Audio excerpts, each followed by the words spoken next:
नमस्कार, मैं प्रगति अग्रवाल और आप देख रहे हैं न्यूज प्लस 21। आइए एक नजर डालते हैं देश विदेश व राज्य के दिन भर के 21 प्रमुख खबरों पर। बीरभूम में आदिवासी लड़की से गैंगरेप, आरोपियों की तलाश में police. Popular front of India पर प्रतिबंध लगाने की तैयारी में केंद्र, रामनवमी हिंसा की साजिश रचने का आरोप। पंजाब के बिंद्रा हत्याकांड का आरोपी देहरादून से गिरफ्तार, लॉरेंस बिश्नोई गैंग का है शार्प शूटर। सीएम योगी से मिले मुलायम के करीबी सपा सांसद सुखराम सिंह यादव, बीजेपी में शामिल होने की अटकलें तेज। बंगाल गैंगरेप केस पर ममता बनर्जी का बयान, टीएमसी की छवि और गिराने का काम करेगी। दाऊद इब्राहिम को मारने की कसम खाने वाले गैंगस्टर अली बुदेश की मौत, मुंबई से फरार होकर बहरीन में रह रहा था। बेंगलुरु के स्कूलों में आए धमकी भरे ईमेल मामले में पुलिस ने दी अहम जानकारी, घटना को बताया साइबर आतंकवाद। किरण मजूमदार शौ गलत साबित हुई, कर्नाटक में कोई सांप्रदायिक मुद्दा नहीं, बोले केंद्रीय राज्य मंत्री राजीव चंद्रशेखर। भीषण गर्मी के बीच देश में गहराने लगा कोयला संकट, सरकार ने कहा हालत से निपटने के लिए उठा रहे जरूरी कदम। बलौदा बाजार में साप्ताहिक बाजार में गुपचुप खाकर बच्चों की बिगड़ी तबीयत, 7 अस्पताल में भर्ती। महबूबा मुफ्ती का हमला, बोली बीजेपी का संविधान पर चला बुलडोजर, अब अल्पसंख्यकों के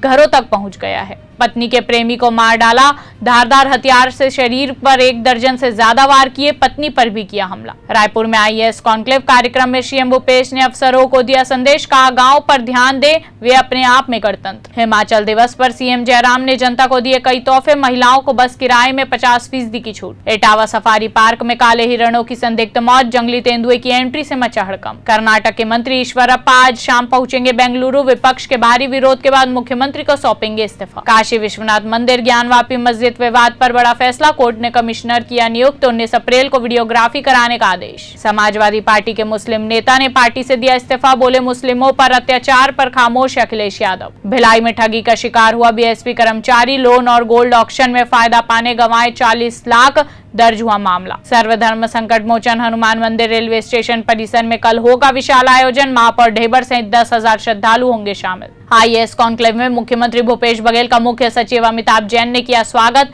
सीएम ने प्रदर्शनी का किया अवलोकन। ऐसे ही तमाम जानकारी के लिए हमारे चैनल को लाइक और सब्सक्राइब करना ना भूलें और नोटिफिकेशन के लिए बेल आइकन जरूर दबाएं। देखते रहिए न्यूज प्लस 21, आपके हक की बात।